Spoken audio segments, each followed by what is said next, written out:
صلاۃ و سلام علیک یا رسول اللہ، صلاۃ و سلام علیک یا حبیب اللہ صلی اللہ تعالی علیہ وسلم۔ کل کے بیان میں ہم نے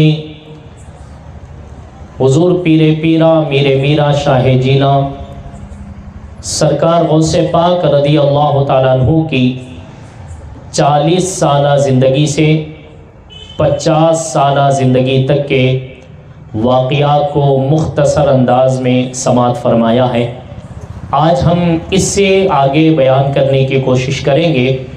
جیسا کہ میں نے کل بھی کہا تھا کہ جن سیرت نگاروں نے، مورخین نے سرکار غوث پاک رضی اللہ تعالیٰ عنہ کی شان بیان کی ہے، آپ کی شان و عظمت میں کتابیں لکھی ہیں، آپ کی سیرت لکھنے کی کوشش کی ہے، انہوں نے پیدائش سے لے کر کے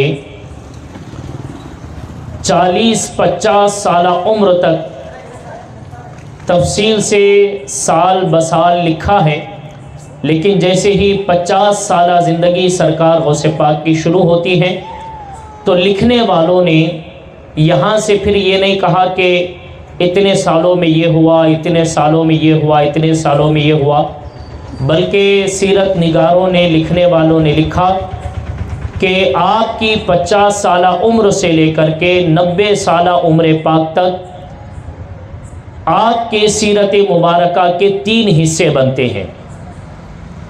ایک حصہ آپ کے مدرسے میں مدرس کی حیثیت سے پڑھانے کا، دوسرا حصہ مقرر کی حیثیت سے لوگوں کو خطاب کرنے کا، اور تیسرا حصہ پیر کی حیثیت سے اپنے مریدوں کی تربیت کرنے کا۔ یہ 3 حصے آپ کے زندگی کے 50 سالہ عمر سے لے کر کے 90 سالہ عمر تک کے بیان کیے گئے ہیں۔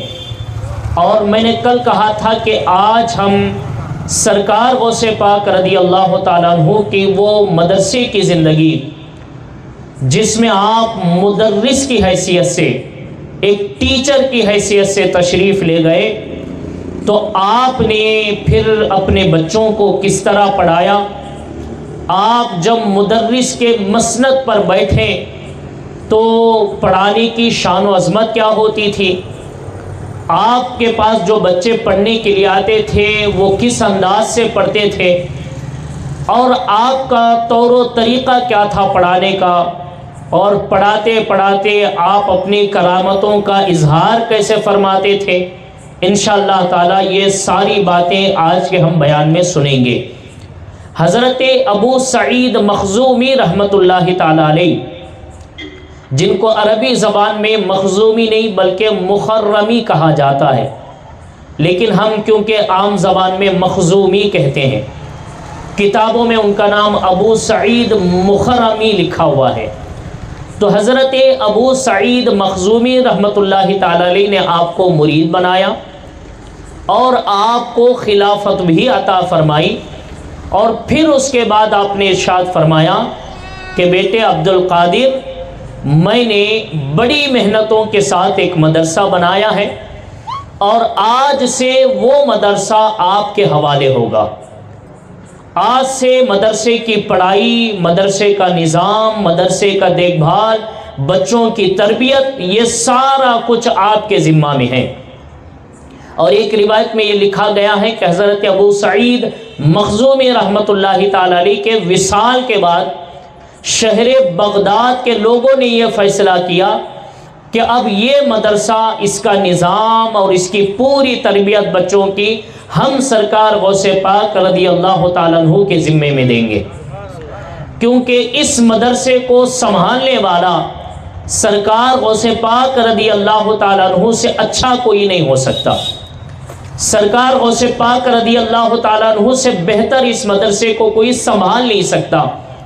سرکار غوث پاک رضی اللہ تعالیٰ عنہ آپ مدرسہ تشریف لے جاتے ہیں۔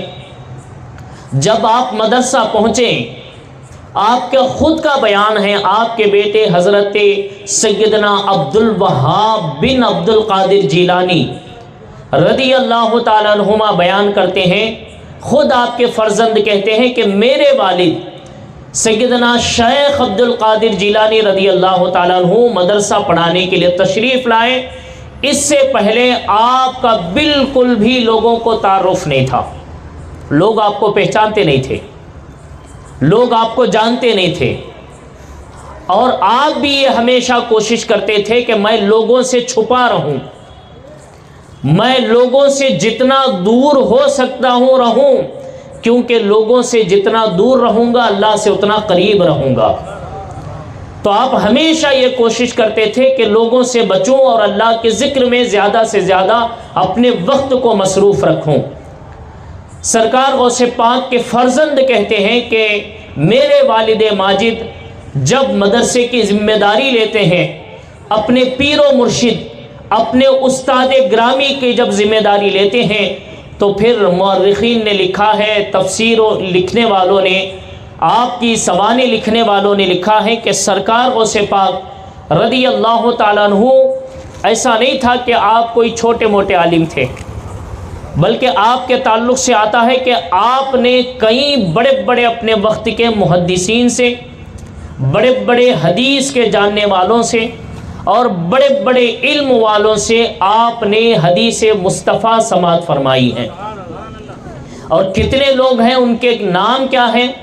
تو لکھا گیا ہے کہ آپ نے جن لوگوں سے حدیث سنی ہے، جن لوگوں سے آپ نے حدیث بیان کی ہے، ان میں سے ایک نام ہے ابو غالب محمد بن حسن باقلانی رحمۃ اللہ تعالی علیہ، اور ایک نام ہے ابو بکر احمد بن مظفر رحمۃ اللہ تعالی علیہ، اور ایک نام ہے ابن سمار، ایک نام ہے ابو القاسم علی بن احمد، اور ایک نام ہے ابو محمد جعفر بن احمد سراج، اور ایک نام ہے ابو سعید، اور حافظ ابو الغنائم محمد بن علی، اور ایک نام ہے عبد القادر بن محمد بن ابو یوسف، ایک نام ہے ابو عثمان، اور ایک نام ہے ابو البرکات ہبت اللہ، اور ایک نام ہے ابو الحسین عبد الحق، اور ایک نام ہے عبد العز محمد بن ابو بکر۔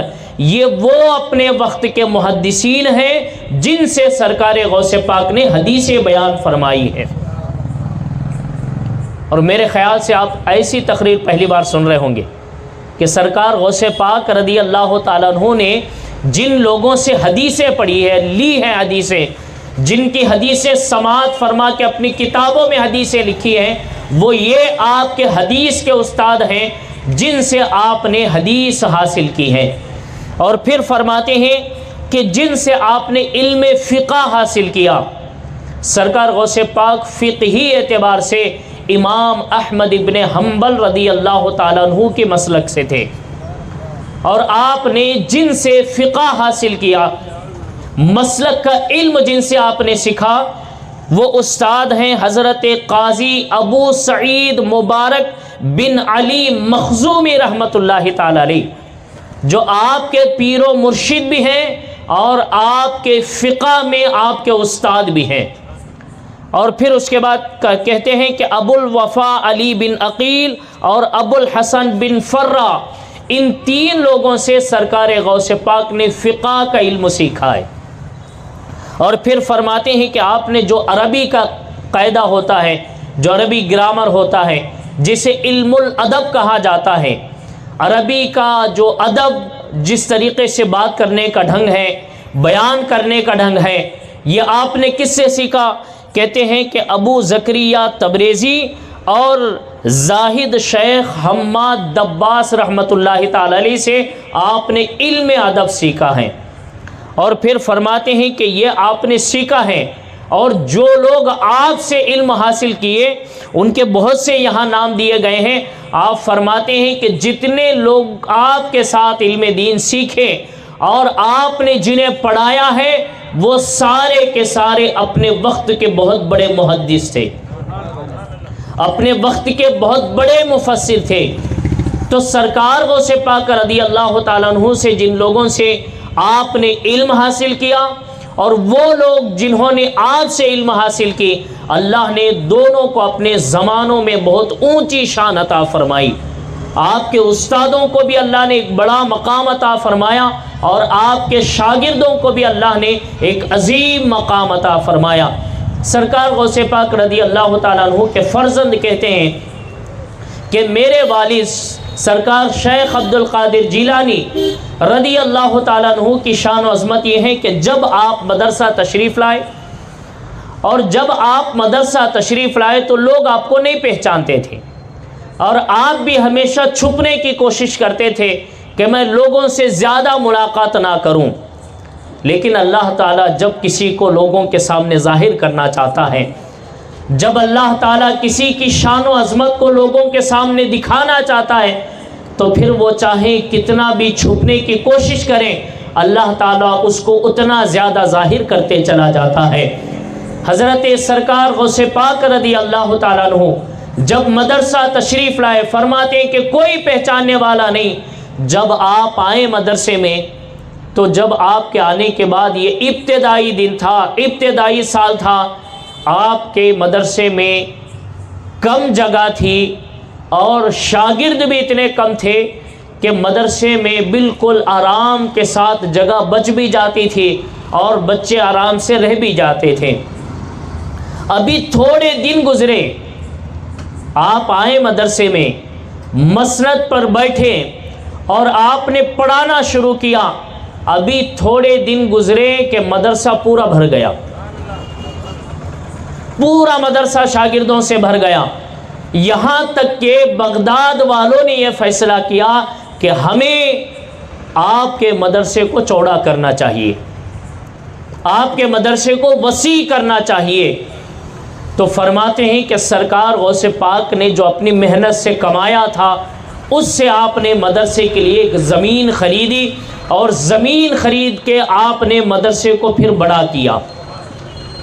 اب مدرسہ بڑا ہوا، ابھی ایک مہینہ نہیں گزرا کہ جتنا آپ کو پھیلایا گیا تھا مدرسہ، وہ سارا مدرسہ بچوں سے بھر گیا۔ آپ فرماتے ہیں کہ پھر لوگ یہ فیصلہ کرنے لگے کہ نہیں، مدرسے کے آس پاس میں جن جن لوگوں کے گھر ہیں وہ سارے لوگ سرکار غوث پاک کے مدرسے کے لیے وقف کر دیں گے۔ تو سب لوگوں نے جتنے اپنی حیثیت کے مطابق تھی وہ سارے لوگ سرکار غوث پاک کی بارگاہ میں آتے اور کہتے کہ سرکار یہ زمین ہماری ہے اور یہ آپ کے مدرسے کے لیے ہم وقف کر رہے ہیں۔ تو وہ مدرسہ بڑا ہوتا گیا، عریض ہوتا گیا، چوڑا ہوتا گیا۔ تو اس طرح لوگوں نے سرکار غوث پاک رضی اللہ تعالیٰ عنہ کے مدرسے کے تعمیری کام میں حصہ لیا، اور فرماتے اتنا حصہ لیا، لوگوں نے اتنا حصہ لیا کہ جہاں تک ہو سکتا تھا لوگ اپنے محنت کے ایک ایک درہم، ایک ایک دینار، ایک ایک اشرفی سرکار غوث پاک کی بارگاہ میں حاضر کر دیا کرتے تھے۔ تو مدرسہ بڑا لمبا چوڑا ہوا۔ اب سرکار غوث پاک رضی اللہ تعالیٰ عنہ کے پاس جتنے بھی شاگرد آتے تو پورا مدرسہ مکمل اطمینان کے ساتھ پڑھنے کے لیے اس میں سہولت ہوتی، اور سرکار غوث پاک جب مسند پہ بیٹھتے تھے، آپ نے کل بھی سنا اور آج بھی میں ایک بات ابن حجر کے سنانا چاہتا ہوں۔ کل آپ نے سنا کہ سرکار غوث پاک ایک دو سبجیکٹ نہیں بلکہ 40 سبجیکٹ ایک وقت میں پڑھایا کرتے تھے، اور امام ابن حجر عسقلانی لکھتے ہیں کہ 13 سبجیکٹ ایسے تھے، 13 فنون ایسے تھے کہ سرکار غوث پاک رضی اللہ تعالی عنہ جب اس کو پڑھاتے اور کوئی بندہ، کوئی شاگرد آپ کے پاس پڑھتا، پھر اسے اپنی زندگی میں کسی استاد کی ضرورت نہیں پڑتی تھی۔ بھائی استاد کی ضرورت کیسے پڑے گی؟ استاد کی ضرورت اس وقت اس بندے کو پڑتی ہے کہ اگر پہلے استاد سے کوئی کمی رہ گئی یا کوئی سبجیکٹ مل نہیں سکا تو وہ یہ کوشش کرتا ہے کہ چلو دوسرا سبجیکٹ میں دوسرے سے پڑھوں گا، چلو ان کے پاس یہ بات نہیں مل سکی میں دوسرے کے پاس سیکھ لوں گا۔ لیکن غوث پاک کے پاس پڑھ رہے ہو، غوث اعظم کے شاگرد بنے ہو، تو ذرا آپ اندازہ لگائیے کہ غوث پاک کے شاگرد، غوث پاک کے پاس پڑھنے والا، پھر اس کو دوسرے استاد کی ضرورت کیا ہوتی تھی؟ فرماتے ہیں کہ جو آپ کے پاس پڑھتا وہ مکمل اپنے علم میں مہارت والا بن کے نکلتا تھا مدرسے سے۔ اور کل بھی آپ نے یہ بات سنی کہ سرکار غوث پاک رضی اللہ تعالیٰ عنہ کے مدرسے سے ایک سال میں کم سے کم 3000 طلبہ، مفتی، عالم محدث مفسر بن کے مدرسے سے فارغ ہوا کرتے تھے۔ سرکار غوث پاک رضی اللہ تعالیٰ عنہ کا یہ مدرسہ ہے، اور کیسی عظمت ہوگی، کیا شان ہوگی جب غوث پاک اپنے مسند پہ بیٹھ کے پڑھا رہے ہوں گے۔ سرکار غوث پاک رضی اللہ تعالیٰ عنہ ابتدائی زمانے میں عالم کی کتابیں پڑھاتے، قرآن کریم کی تفسیر پڑھاتے، حدیث پڑھایا کرتے، فقہ پڑھایا کرتے، مسئلے مسائل سکھایا کرتے، اور آپ جس مسلک کو فالو کرتے تھے وہ مسلک تھا حنبلی المسلک، امام احمد ابن حنبل کا مسلک تھا۔ لیکن اس زمانے میں سرکار غوث پاک کے ساتھ ساتھ شافعی مسلک کے لوگ بھی تھے، امام احمد ابن حنبل کے مسلک کے لوگ بھی تھے، اور حنفی مسلک کے بھی تھے، اور مالکی مسلک کے بھی تھے، چاروں مسلک کے تھے۔ سرکار غوث پاک کے پاس جب کوئی فتویٰ آتا تو سرکار غوث پاک چاروں مسلک کے اعتبار سے فتوے کا جواب دیا کرتے تھے۔ تو معلوم ہوا سرکار غوث پاک جب یہ چار مسلک پہ فتویٰ دے رہے ہیں تو غوث پاک کی نظر میں یہ چاروں اہل سنت والجماعت پر ہیں، یہ چاروں مسلک بھی اہل سنت والجماعت ہیں۔ تو سرکار غوث پاک رضی اللہ تعالیٰ عنہ جس مسلک کو فالو کرتے تھے وہ کون سا مسلک تھا؟ امام احمد ابن حنبل کا مسلک حنبلی المسلک تھا۔ اور ہمارا طریقہ نماز پڑھنے کا الگ ہے اور حنبلی لوگوں کا طریقہ الگ ہے۔ ہم جب نماز کے لیے ہاتھ اٹھاتے ہیں تو ہم کیا کرتے ہیں؟ کانوں تک ہاتھ اٹھا کے ناف کے نیچے باندھتے ہیں، اور لیکن حنبلی حضرات کا قاعدہ یہ ہے کہ وہ ناف کے نیچے ہاتھ نہیں باندھتے، ناف کے اوپر باندھتے ہیں۔ سمجھ میں آ رہا ہے؟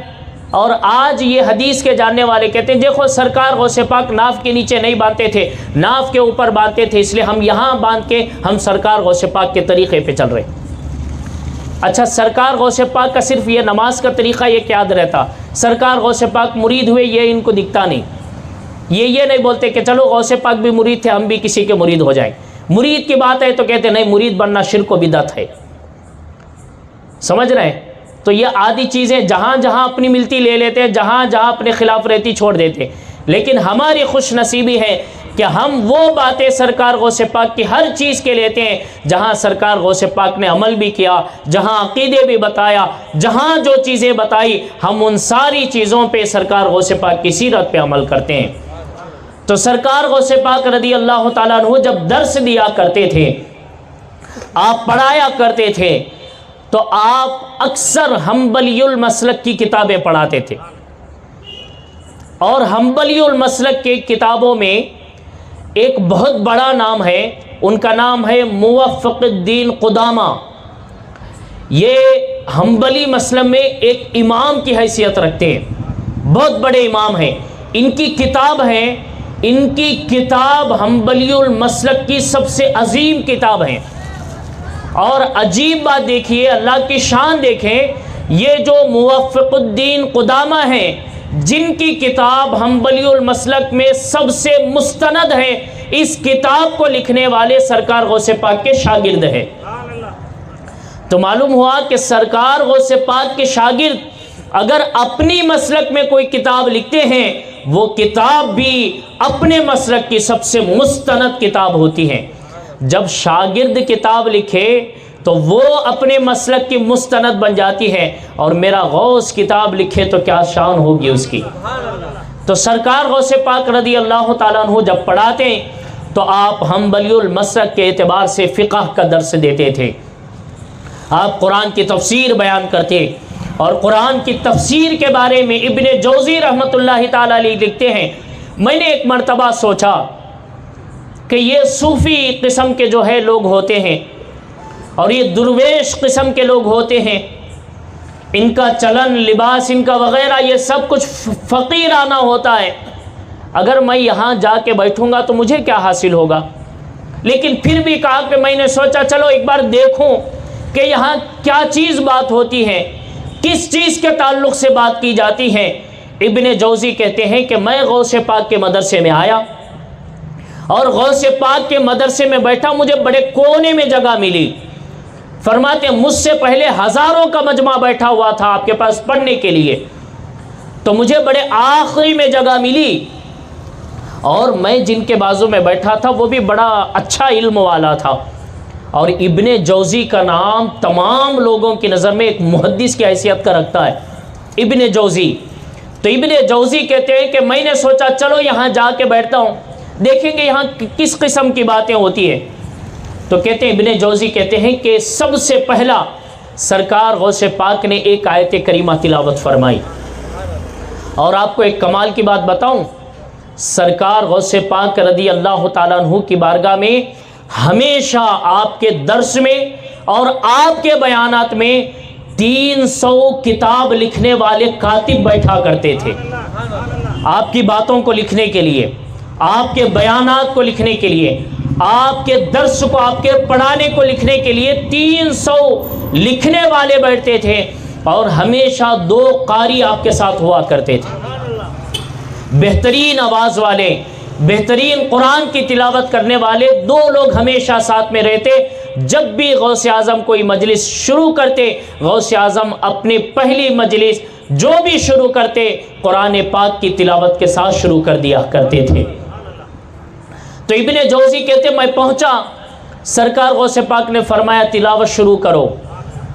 اب سرکار غوث پاک رضی اللہ تعالیٰ عنہ کس انداز سے سنتے معلوم ہے؟ مجھے لگ رہا ہے آپ یہ بات پہلی مرتبہ سنیں گے۔ سرکار غوث پاک کے پاس جب قرات ہوتی تو سرکار غوث پاک اس طرح نہیں سنتے تھے۔ کتابوں میں لکھا ہے سرکار غوث پاک جیسے ہی اعوذ باللہ بسم اللہ کی تلاوت شروع ہوتی، غوث پاک وجد میں جھومنے لگتے تھے، وجد میں جھومنے لگتے، اور قرآن کی تلاوت سنتے تو ایسا لگتا تھا آپ جھوم جھوم کے سن رہے ہیں، آپ پہ قرآن کریم کی تلاوت سے وجد چڑھ جایا کرتا تھا۔ تو میں جب پہنچا میں نے سوچا کیا یہاں بیان ہوگا؟ زیادہ سے زیادہ صوفیت کی باتیں ہوں گی، زیادہ سے زیادہ تصوف کی باتیں ہوں گی، یہاں تو قرآن و حدیث کی باتیں نہیں ہوں گی، یہ تو صوفی لوگ ہیں، تصوف والے ہیں۔ میں یہ سوچ کے آیا تھا، جب سرکار غوث پاک نے اپنے قاری سے کہا پڑھو، قاری نے قرآن کریم کی تلاوت فرمائی، اور سرکار غوث پاک میری طرف دیکھے اور میرے دل کے باتوں کو پہچان گئے، میرے دل کے باتوں کو پہچان گئے، اور پہچان کر آپ نے قاری سے کہا رک جاؤ، اس آیت کی میں تفسیر کروں گا، اس آیت کی میں تفسیر کروں گا۔ ابن جوزی کہتے ہیں کہ سرکار غوث پاک نے اس ایک آیت کی پہلی تفسیر فرمائی، میں نے اپنے بازو والا جو بڑا علم والا تھا میں نے ہاتھ مارا اور کہا کہ دیکھو یہ جو تفسیر بیان کر رہے ہیں نا یہ تفسیر مجھے بھی معلوم ہے۔ پھر کہتے ہیں کہ سرکار غوث پاک نے اسی آیت کی دوسری تفسیر بیان فرمائی، پھر میں نے اس کو ہاتھ لگائی، کہا یہ تفسیر بھی مجھے یاد ہے۔ پھر سرکار غوث پاک نے تیسری تفسیر فرمائی، میں نے پھر ہاتھ مارا، کہا مجھے یہ بھی تفسیر یاد ہے۔ پھر سرکار غوث پاک نے چوتھی تفسیر بیان فرمائی۔ اس طرح 10 تفسیریں سرکار غوث پاک نے فرمائی، اور ہر تفسیر پہ میں ہاتھ مار کے کہتا اس ایک آیت کی یہ 10 تفسیریں مجھے بھی یاد ہیں۔ اب جب سرکار غوث پاک نے فرمایا اس آیت کی ایک اور تفسیر سنو، اور پھر جب اس آیت کی تفسیر فرمائی میں نے ہاتھ مار کے کہا یہ تفسیر مجھے ابھی تک نہیں معلوم۔ پھر غوث پاک نے فرمایا اسی آیت کی 12ویں تفسیر سنو، اسی آیت کی 13ویں تفسیر سنو۔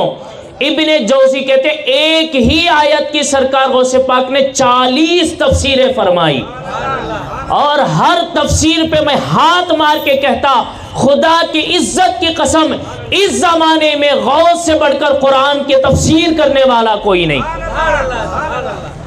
قرآن کے تفسیر کا وہ علم رکھنے والے، قرآن کریم کے رموز، اس کے حکایات، اس کے اندر قرآن کریم کے اسرار کے اندر، اس کے رازوں کے اندر اگر غوث پاک جب ڈبکی لگاتے تو جب سننے والے جو ہے حیران ہو جاتے تھے کہ یہ تفسیر غوث اعظم کہاں سے بیان فرما رہے ہیں۔ ابن جوزی کہتے ہیں کہ 40 تفسیریں ایک ہی آیت کی بیان فرمائی، اور 40 تفسیریں ہو گئی نا تو پھر غوث پاک نے فرمایا کہ بھائی یہ تو شریعت کے اعتبار سے تھا، اب آؤ غوث طریقت کے اعتبار سے اس کی تفسیر کرتا ہے۔ تو جیسے ہی سرکار غوث پاک نے یہ فرمایا کہ اب تک جو تفسیر ہوئی وہ شریعت کے اعتبار سے، اب جو اس آیت کی تفسیر ہوگی وہ طریقت کے اعتبار سے۔ میں نے مجمع میں دیکھا کہ لوگ اس بات کو سن کر وجد میں آئے، کھڑے ہو گئے، اپنے کپڑوں کو پھاٹ لیا۔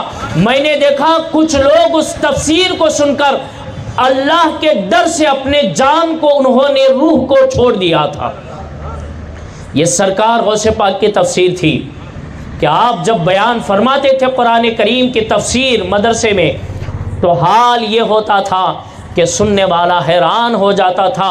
پھر ابن جوزی کہتے ہیں اس کے بعد میں نے ارادہ کیا کہ روزانہ آؤں گا اور شیخ عبد القادر جیلانی کے درس میں ضرور بیٹھ کے سیکھ کے جاؤں گا۔ یہ علم ہے سرکار غوث پاک رضی اللہ تعالیٰ عنہ کا، اور یہ تو کیا علم ہے، تفسیر کا علم ہے۔ لیکن جب آپ فقہ پڑھاتے تھے، جب آپ مسئلے لکھتے تھے، آپ اپنے وقت کے بہت بڑے مفتی اعظم بھی تھے، اور ابن حجر اسقلانی لکھتے ہیں کہ آپ کو مفتی عراق کے نام سے پکارا جاتا تھا۔ مفتی اعظم عراق تھے آپ اپنے زمانے کے۔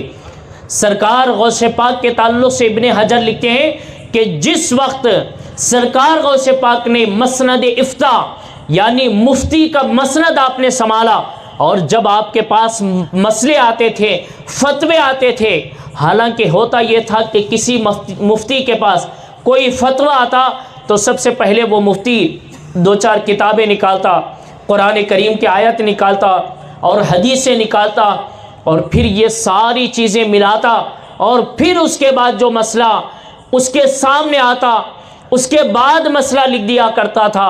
کبھی کبھی ہوتا یہ تھا کہ ایک ایک مہینہ لگ جاتا تھا مسئلہ ڈھونڈنے میں۔ آج کے جیسا تو نہیں تھا نا کہ کتابیں ڈھیر ساری مل رہی ہے، یہ وہ زمانہ تھا ہاتھوں سے کتابیں لکھی جاتی تھی۔ پرنٹنگ بھی تو نہیں تھا نا کہ پرنٹنگ کے ذریعے ڈھیر ساری کتابیں نکالی گئی، ہر بک ڈپو میں کتابیں رکھی، ایسا بھی نہیں تھا۔ جو ہاتھ سے لکھی گئی تھی، جس کے پاس ہے اور جس کے پاس نہیں وہ مہینے سفر کر کے تلاش کر کے لانا پڑتا تھا۔ تو مفتی کے لیے کبھی کبھی ایک ایک مہینہ لگ جاتا، کبھی دو دو تین تین مہینے ایک مسئلے پہ لگ جاتا۔ لیکن خدا کی عزت کی قسم، ہم جب غوث پاک کی بارگاہ میں پڑھتے تھے، جس وقت آپ مفتی کی مسند پر بیٹھے، حال یہ تھا جیسے ہی فتویٰ آتا ایک منٹ کے اندر اندر ہر فتوے کے مسئلے کا حل پیش کیا جاتا اور آپ فوراً اس کو روانہ فرما دیا کرتے تھے، فوراً روانہ فرما دیا کرتے تھے۔ اور آپ ہیں حنبلی المسلک کے، امام احمد ابن حنبل کے مسلک کے ہیں، لیکن فرماتے ایک مسلک پہ فتویٰ نہیں دیتے۔ اگر آپ کے پاس حنبلی مسلک کا فتویٰ آتا آپ اس اعتبار سے سوال کا جواب دیتے۔ اب کبھی مسئلہ آتا امام شافعی کے مسلک کا تو آپ اس کے اعتبار سے جواب دیتے۔ کبھی فتویٰ آتا امام اعظم کے مسلک کا تو آپ اس کے اعتبار سے فتویٰ دیتے۔ کبھی مسئلہ آتا امام مالک کے مسلک کا تو آپ اس کے فتوے کا جواب دیتے۔ کبھی کبھی ایسا ہوتا پوچھنے والا پوچھتا اس ایک مسلک پہ 4 اماموں کی باتیں بھی لکھیں اور اس میں اختلاف کیا ہے، ہمیں کون سی بات لینا چاہیے؟ تو سرکار غوث پاک 4 اماموں کی باتیں، 4 اماموں کے قرآن کی آیتیں، 4 اماموں کی حدیثیں، 4 اماموں کے مسئلے بیان فرماتے اور سب کو ملا کے کہتے عبد القادر کا نتیجہ یہ ہے۔ آپ ذرا اندازہ لگائیے کہ سرکار غوث پاک کیسے علم والے ہیں۔ اور آج ہمارے لوگ یہ سمجھتے ہیں سرکار غوث پاک کے تعلق سے کہ سرکار غوث پاک شاید کوئی خانقاہ میں بیٹھ کے صرف اللہ اللہ ذکر کرنے والے بندے تھے، یا صرف بیٹھ کے طریقت سکھانے والے ایک ولی تھے۔ نہیں بھائی، تمام محدثین نے جو جن لوگوں نے آپ کی سیرت لکھی ہے وہ کہتے ہیں سرکار غوث پاک نے اپنی آخری عمر سے لے کر کے پچھلے اگر آپ حساب لگائیں پورے 3 سال آپ نے مدرسے میں فقہ حدیث قرآن پڑھایا ہے، اور آپ بیچ میں کبھی چھوڑے نہیں۔ فرماتے آخری عمر میں بھی آپ نے اپنے مدرسے جا کر بچوں کو علم دین سکھایا ہے۔ اب آپ اندازہ لگائیے سرکار غوث پاک کے پاس پڑھنے والوں کی شان و عظمت کیا ہوگی۔ تو سرکار غوث پاک کے پاس جب بھی کوئی مسئلہ آتا تو آپ کے پاس ایک لمحہ بھی وقت نہیں لگتا، فوراً آپ جواب دے دیا کرتے تھے۔ آپ کے لڑکے ہیں حضرت سیدنا عبد الوہاب بن عبد القادر جیلانی رضی اللہ تعالیٰ عنہما، آپ کے فرزند ہیں حضرت عبد الوہاب، کہتے ہیں کہ ایک مسئلہ میرے والد کے پاس آیا، اور وہ مسئلہ پورے عراق کے مفتیوں کے پاس گھوم پھر کے آیا، جہاں سارے مفتی تھک چکے تھے کہ آخر اس کا جواب کیا ہو سکتا ہے۔ ابن حجر لکھتے ہیں وہ مسئلہ کیا تھا، آپ کو میں سمجھانے کی کوشش کر رہا ہوں، آپ غور سے سنیے گا۔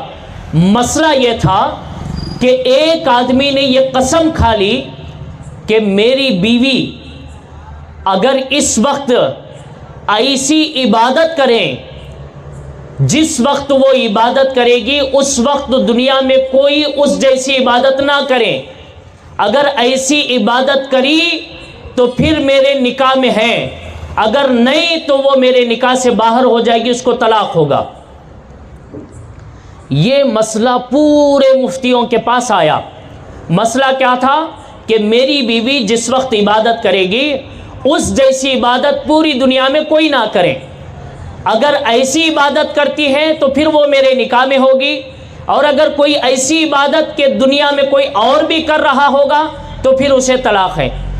مفتیوں کے پاس یہ مسئلہ آیا، فتویٰ آیا، تو مفتیان اکرام اس زمانے کے بڑے بڑے تھے، وہ بھی مسئلہ پڑھتے ہیں، حیران ہو جاتے ہیں، ایسی کون سی عبادت ہو سکتی ہے؟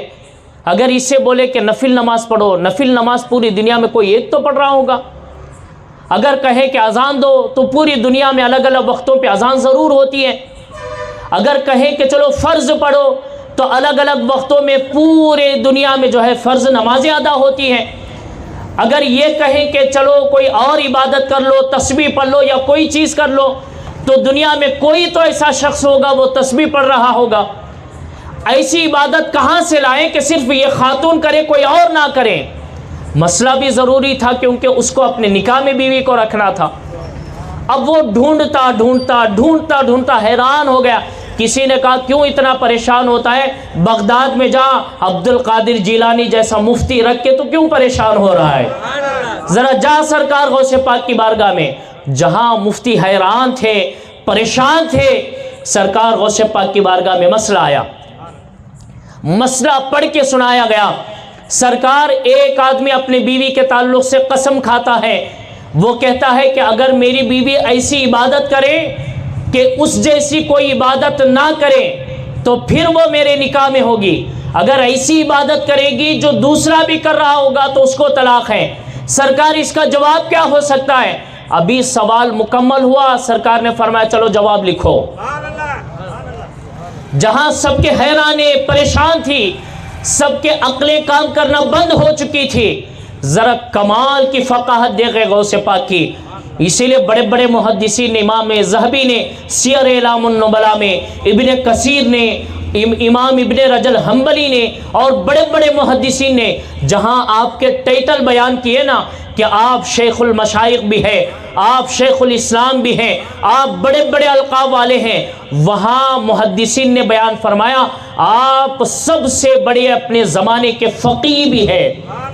فقیہ کا مطلب ہوتا ہے سب سے باریک قرآن و حدیث اور مسئلوں پہ نظر رکھنے والا۔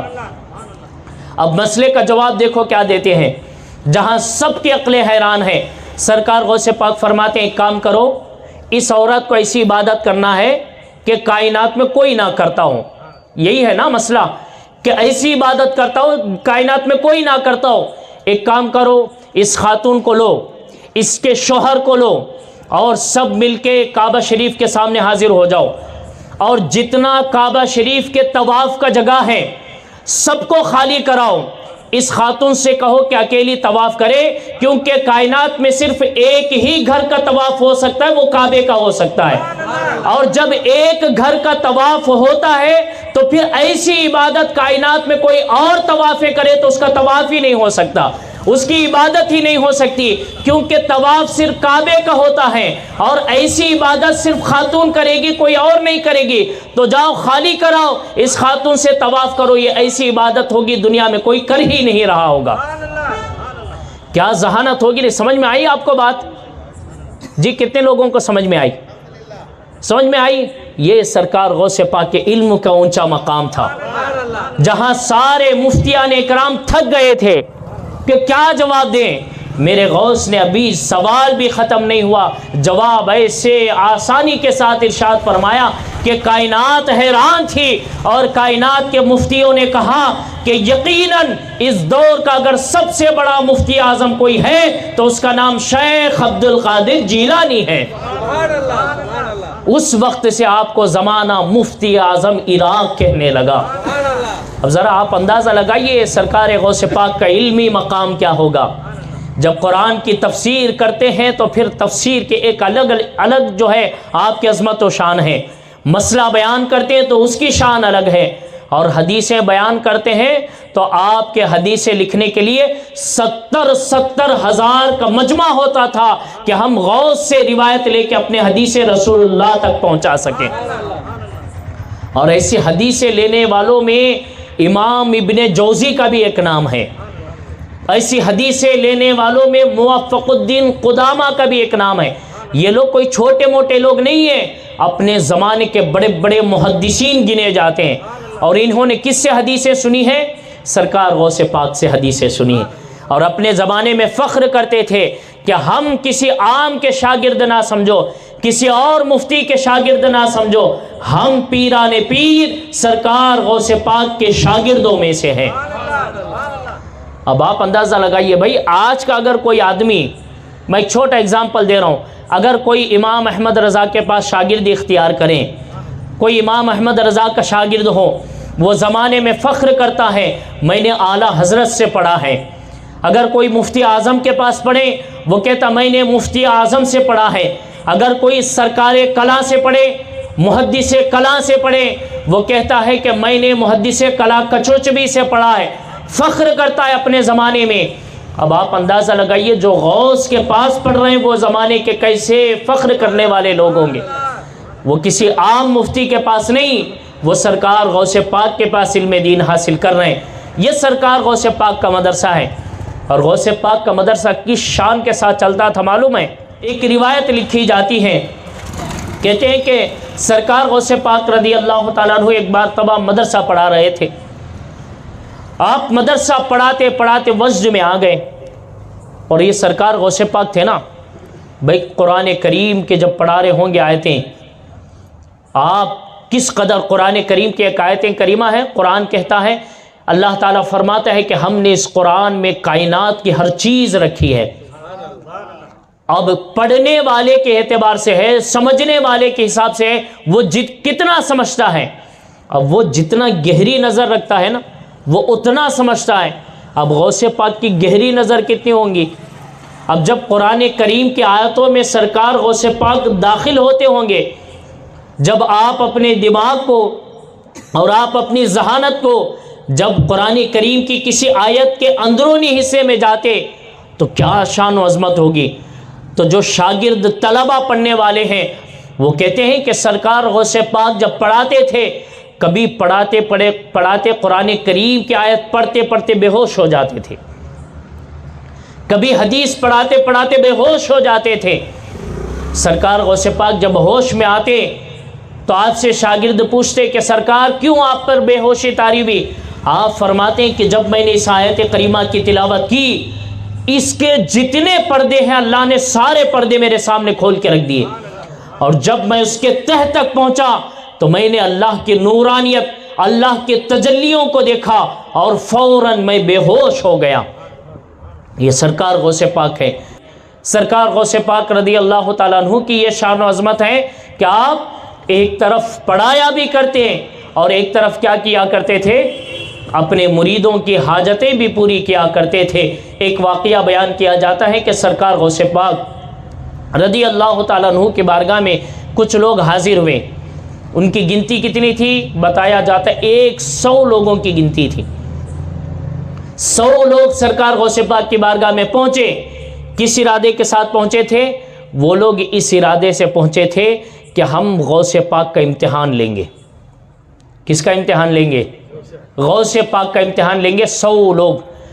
اور لکھنے والے ابن حجر کہتے ہیں یہ جو 100 لوگ کوئی چھوٹے موٹے نہیں تھے، اپنے وقت کے بڑے علم جاننے والے تھے، بڑے بڑے فقیہ تھے۔ غوث پاک کا جب چرچا ہونے لگا، غوث اعظم کی جب شان بڑھنے لگی، لوگ آپ کے قریب آنے لگے تو اس وقت سرکار غوث پاک سے امتحان لینے کے لیے یہ 100 لوگ، یہ مفتی فقہا تیار ہوئے. انہوں نے کہا ہم میں سے ہر آدمی الگ الگ سوال کرے اور ایسے سوال کرے کہ غوث پاک اس کا جواب ہی نہ دے سکے، اور جب ہمارے سوالات کا جواب نہیں دیں گے ان کی شان خود بخود لوگوں کی نظروں میں گر جائے گی. جب لوگوں کی نظروں میں گر جائے گی تو ان کے پاس جانا بند کریں گے اور ہمارے پاس آنا شروع کریں گے. یہ نہیں جانتے تھے نا کہ اللہ والوں کی شان کیا ہے. ہاں آج بھی کچھ یہ کہتے ہیں نا کہ ہم حدیث کو بڑے جانتے ہیں، آج بھی وہ لوگ اللہ والوں کی شان کو نہیں جانتے. وہ بھی ویسی تھے، اللہ والوں کی شان کو نہیں جانتے تھے لیکن حدیثیں بڑے جانتے تھے، مسئلے بڑے جانتے تھے، قرآن بڑا جانتے تھے، اللہ والوں کی شان کو نہیں جانتے تھے. تو انہوں نے سوچا کہ ہم مسئلے پوچھیں گے غوث پاک سے. تیار ہو گئے، ایک لمبی لیسٹ تیار کی اور کہا کہ ہم سب کو ایک ایک مسئلہ پوچھنا ہے. جیسے ہی سرکار غوث پاک کی بارگاہ میں آئے، آپ مدرسہ پڑھا رہے تھے، بیٹھے. سرکار غوث پاک کے مدرسے میں بیٹھتے ہی جتنے لوگ آئے تھے اللہ نے سب لوگوں کا علم چھین لیا.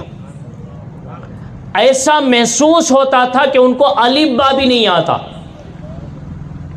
الف با بھی نہیں آتا. بڑے بڑے فقہا تھے، بڑے بڑے علماء تھے، بڑے بڑے سوالات لے کے آئے تھے کہ ہم غوث پاک سے پوچھیں گے. ایک آدمی سے بھی نہیں نکل سکا زبان سے، ایک آدمی سے بھی نہیں. جب آپ کا درس ختم ہوا، مدرسہ ختم ہوا، آپ نے ان 100 فقہا کو بلایا اور سب کو اپنے سینے سے لگایا اور سب کے دل پہ آپ نے مارا اور سب سے فرمایا کہ لائن سے ٹھہر جاؤ. وہ لوگ لائن سے ٹھہرے. سرکار غوث پاک نے آگے سے فرمایا تیرا سوال یہ تھا اس کا جواب یہ ہے، تیرا سوال یہ تھا اس کا جواب یہ ہے، تیرا سوال یہ تھا اس کا جواب یہ ہے. 100 لوگوں کے سوال بھی بتائے، 100 لوگوں کے جواب بھی عطا فرما دیا. جب 100 لوگوں کے جواب ملے نا تو وہ لوگ حیران ہو گئے، آخر ہوا کیا ہے ہمارے ساتھ. تو غوث اعظم مسکرا کے کہتے کس کے پاس آئے ہو امتحان لینے؟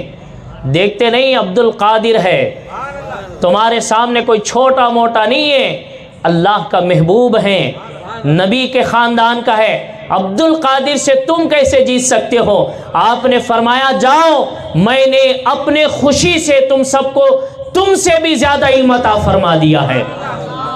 یہ وہ 100 فقہاء کرام ہیں جو باہر گئے تو سب ایک دوسرے پہ تانا مارنے لگے تو کیوں نہیں پوچھا؟ وہ کہتا کیسے پوچھوں گا، کچھ بھی یاد ہی نہیں آ رہا تھا. وہ تیسرے سے پوچھتا تو کیوں نہیں پوچھ رہا تھا، مجھ پہ تانے دیتا ہے. وہ کہتا کہاں سے پوچھوں گا، مجھے تو الف با بھی معلوم نہیں تھا. تو پھر سارے لوگ سرکار غوث پاک کی بارگاہ میں آئے اور فرمایا سرکار ہمیں معاف کریں، آج کے بعد اگر ہم کسی چیز پہ فخر کریں گے وہ آج کے دن پہ فخر کریں گے کیونکہ ہم عبد القادر جیلانی کے شاگرد بن چکے ہیں. یہ سرکار غوث پاک رضی اللہ تعالیٰ عنہ کا مدرسہ ہے. تو غوث پاک رضی اللہ تعالیٰ عنہ کے مدرسے میں اس طرح کے جو ہے مسئلے پیش کیے جاتے تھے. اور سرکار غوث پاک رضی اللہ تعالیٰ عنہ کے تعلق سے لکھنے والوں نے یہ لکھا ہے کہ سرکار غوث پاک رضی اللہ تعالیٰ عنہ اب مدرسہ جب آپ پڑھایا کرتے تھے ایسا نہیں تھا کہ صرف آپ مدرسہ پڑھا کے خانقاہ میں تشریف لے جاتے. آپ کے عاشقین مریدین کہتے ہیں کہ سرکار غوث پاک ہر وقت کی نماز خود آپ امامت فرمایا کرتے تھے. سبحان اللہ سبحان اللہ، خود آپ امامت فرمایا کرتے تھے. بھائی آج اگر ہم اپنے پیر کے پیچھے نماز پڑھیں پھر ہمیں کوئی پکڑ نہیں سکتا، پھر ہمارا سینہ اتنا چوڑا ہو جاتا ہے. کیوں؟ آج ہم نے اپنے پیر کا بیان سنا ہے، ہم نے اپنے پیر کے پیچھے نماز پڑھا ہے. ہر مرید کے جذبے ہوتے ہیں، ان کی کیا شان ہوگی جو غوث کے پیچھے نماز پڑھ رہے ہیں؟ وہ کیسے جو ہے ان کے سینے چوڑے ہوتے ہوں گے جو غوث کے پیچھے نماز پڑھ رہے ہیں اور قرات بھی کر رہے ہوں گے نا. ہے سبحان اللہ. محدثین لکھتے ہیں جب غوث پاک قرات شروع کرتے تھے ہم نے دیکھا آسمان پہ پرندے بھی غوث پاک کی قرات سننے لگ جاتے تھے. اللہ تعالیٰ نے ایسا اہتمام فرمایا تھا، آپ کی زبان میں گویا زبان داؤدی عطا فرمایا تھا. حضرت داؤد علیہ السلام کی یہ شان تھی کہ حضرت داؤد جب اپنی کتاب زبور کی تورات فرماتے تھے، جب زبور کی تلاوت فرمایا کرتے تھے تو آپ کی شان یہ تھی کہ ہوا میں اگر فرشتے جاتے کھڑے ہو کے سنا کرتے تھے، پرندے جاتے تو وہ سنا کرتے تھے، جنات جاتے تو سنا کرتے تھے۔ اللہ نے اپنے نبی کے صدقے، ہمارے آقا کے صدقے، نانا کے صدقے میں اس نواسے کو زبان داؤدی عطا فرمایا تھا۔ وہ لہجہ، وہ مٹھاس اور وہ خوش لحانی عطا فرمایا تھا کہ جب غوث پاک پڑھاتے تھے حال یہ تھا کہ پرندے بھی کھڑے ہو کے سنا کرتے تھے۔ یہ سرکار غوث پاک کی امامت ہے۔ اور بڑی عجیب بات بتاؤں، آج ہم جتنے یہ سوچتے ہیں نا کہ غوث پاک جو ہے صرف طریقت والے تھے، وہ تو دل والے تھے، اور آج بھی ہم بھی دل والے بننے چلے ہیں۔ ذرا یہ دل والوں کی کہانی سنو اور آج کے دل والوں کی کہانی دیکھو۔ وہ دل والے ایسے تھے، آپ خود فرماتے، بہجت الاسرار شریف میں روایت موجود ہے، میرے غوث پاک نے اپنے عرصے میں 25,000 ختم قرآن فرمائے ہیں۔ کتنے ہزار؟ 25,000 ختم قرآن فرمائے ہیں۔ اور خود اپنی زبان سے غوث پاک فرماتے ہیں، میں نے 40 سال تک عشاء کی وضو سے صبح کی نماز ادا کی ہے، اور ان 40 سالوں میں سے 25 سال میرے ایسے گزرے ہیں ایک پیر پہ کھڑے ہو کے پوری قرآن کریم کی حفظ تلاوت میں نے کی ہے۔ یہ دل والے ایک پیر پہ کھڑے ہو کے نماز پڑھ رہے ہیں، اور آج کے دل والے نماز کی ضرورت نہیں ہوتی ان کو۔ اب بتائیے آج کا دل والا سچا ہے یا پھر وہ دل والا جس کے آگے سارے دل جھکا دیا کرتے تھے، وہ دل والا جس کے آگے آج ہم دل رکھ دیا کرتے ہیں؟ تو ہمیں سیرت ان کے عمل کرنا ہے۔ سرکار غوث پاک رضی اللہ تعالیٰ عنہ کا یہ عظمتوں شانوں والا مدرسہ تھا، ہزاروں لوگ آتے تھے۔ ایک روایت میں آیا ہے، آخری واقعہ سناؤں گا پھر اس کے بعد ہم تقریر ختم کریں گے۔ سرکار غوث پاک رضی اللہ تعالیٰ عنہ کی بارگاہ میں ایک خاتون حاضر ہوئی، بوڑھی عورت تھی۔ وہ سرکار غوث پاک کے پاس حاضر ہوئی، اپنے بچے کو لے کر آئی، اور اس نے بڑا مشہور واقعہ آپ نے بھی سنا ہوگا، میں بڑی کتابوں سے اس کو سنا رہا ہوں، اس کو ابن حجر نے بھی لکھا، کیونکہ اس روایت کو جو ہے نا اکثر لوگ جھٹلا دیتے ہیں، اور یہ کہتے ہیں مردے کو زندہ کرنے کا کام اللہ کا ہے، غوث پاک کا کرنا یہ تمہاری اپنی کہانیاں ہیں، تم نے اپنے سے بنا لیا ہے، یہ سب تمہارا جھوٹے کہانی ہے، غوث پاک ایسا کچھ بھی نہیں کرتے تھے۔ ذرا جو کہانی، جو واقعہ ہم سنتے ہیں نا، یہ واقعہ مرغی کو زندہ کرنے والا واقعہ، اس واقعے کو چھوٹے موٹے لوگوں نے نہیں لکھا۔ پہلی بات ابن حجر اسقلانی نے لکھا ہے، دوسری امام ابو الحسن شطنوفی نے لکھا ہے، تیسرے امام ابن حجر ہیثمی مکی رحمۃ اللہ تعالی علیہ نے فتاوی حدیثیہ میں لکھا۔